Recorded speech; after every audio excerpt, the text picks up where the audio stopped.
नमस्कार, स्वागत है study with Ravi YouTube channel में। आज हिंदी साहित्य के महत्वपूर्ण प्रश्न देखेंगे जो यूपी टीजीटी, पीजीटी, अल्टीग्रेड और डीएसएसबी परीक्षाओं के लिए महत्वपूर्ण होंगे। तो चैनल पर पहली बार आएँ तो प्लीज़ चैनल को सब्सक्राइब कर लें और बेल आइकन जरूर दबा लें और प्लीज़ वीडियो शेयर जरूर करें। महत्वपूर्ण प्रश्न हैं, तो चलिए शुरू करते हैं। पहला प्रश्न है,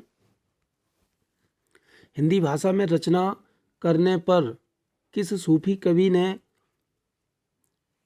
हिंदी भाषा में रचना करने पर किस सूफी कवि को मुसलमानों का उपालंब सुनने को मिला था?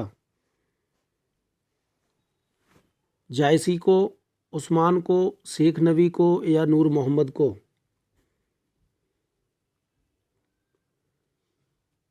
तो इसका सही आंसर है ऑप्शन नंबर डी, नूर मोहम्मद को।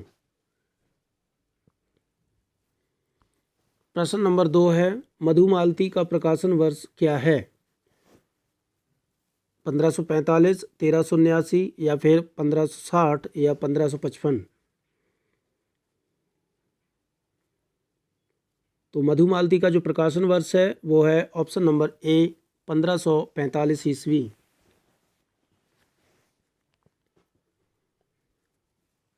प्रश्न नंबर 3, कबीर के निर्गुण पंथ का आधार भारतीय वेदांत और सूफियों का प्रेम तत्व है, यह विचार किसका है? रामचंद्र शुक्ल का, राहुल सांकृत्यायन का या फिर हजारी प्रसाद द्विवेदी का या गोविंद त्रिगुणायत का? तो कबीर के निर्गुण पंथ का आधार भारतीय वेदांत और सूफियों का प्रेम तत्व है, यह जो विचार है वो है option number A, Ramchandra Shukla का।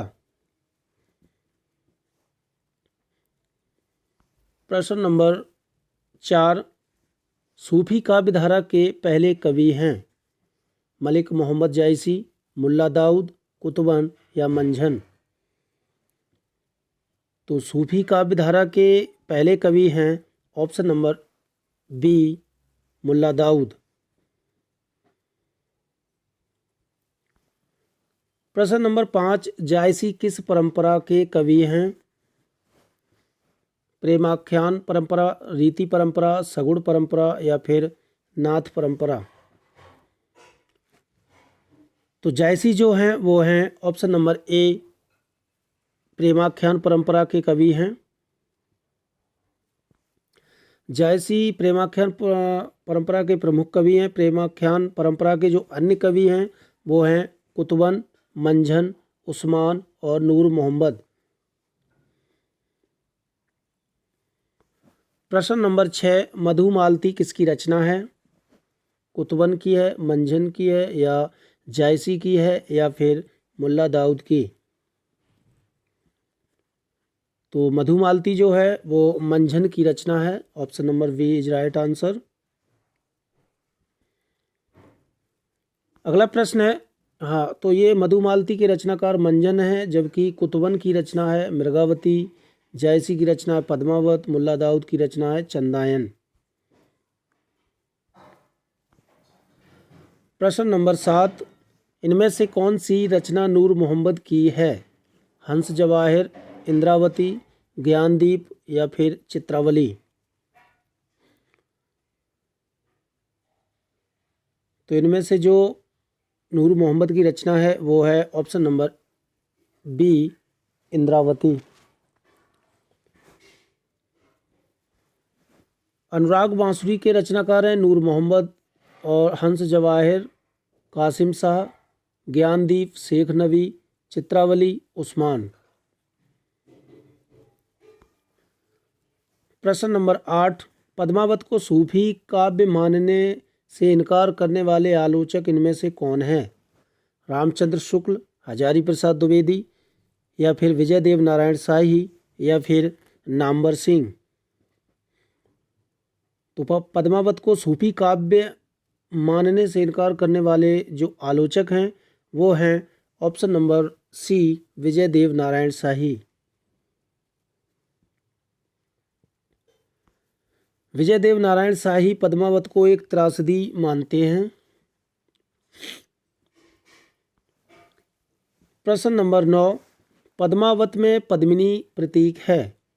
साधक की, शैतान की, परम सत्ता की या प्रकृति की?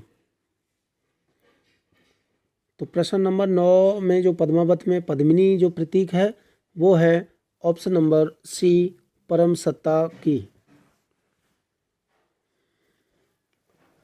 पद्मावत का जो समय है वो 1540 ईस्वी है और ये प्रेमाख्यानक परंपरा की प्रसिद्ध रचना है और ये मलिक मोहम्मद जायसी की रचना है और यह क्या है, एक प्रबंध काव्य है। इसमें 57 खंड हैं।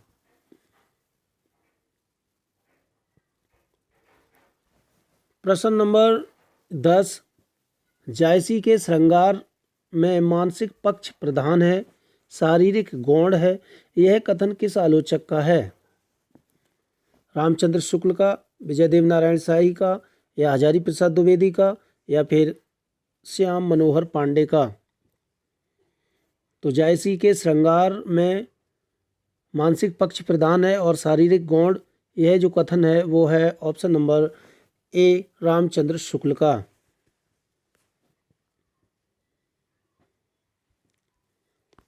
प्रश्न नंबर 11 है, इनमें से कौन सी कृति जायसी की अक्षय कीर्ति के आधार पर रखी गई है? पद्मावत, अखरावट, आखिरी कलाम या उपयुक्त सभी? तो जो अक्षय कीर्ति के आधार पर रखी गई है वो है ऑप्शन नंबर ए, पद्मावत।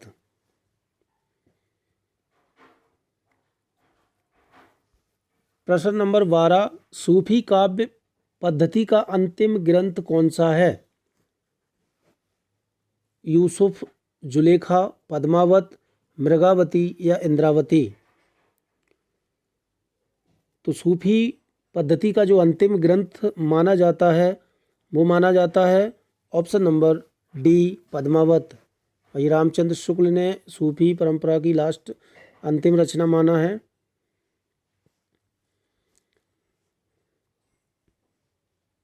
अगला प्रश्न है, पद्मावत किस भाषा में लिखा गया है? ब्रज भाषा में, मैथिली भाषा में, अवधी भाषा में या अपभ्रंश भाषा में?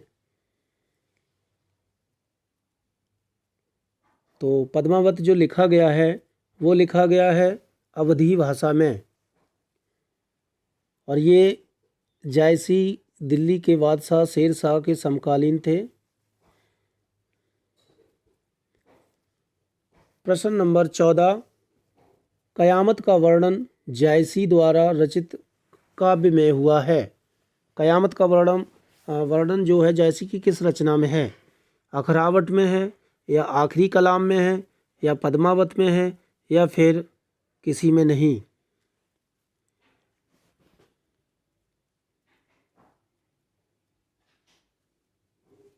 तो इसका सही आंसर है ऑप्शन नंबर बी, आखिरी कलाम में जो है कयामत का वर्णन है। प्रश्न नंबर 15, कवियों का सबसे प्रिय अलंकार कौन सा था?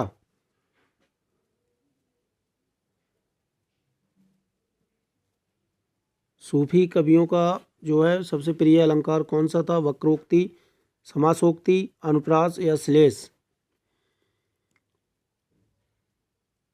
तो इसका सही आंसर है ऑप्शन नंबर बी, समासोक्ति। तो ये थे महत्वपूर्ण 15 प्रश्न अच्छे लगे हो तो प्लीज़ वीडियो को लाइक करें, शेयर करें और चैनल को सब्सक्राइब जरूर करें। Thank you.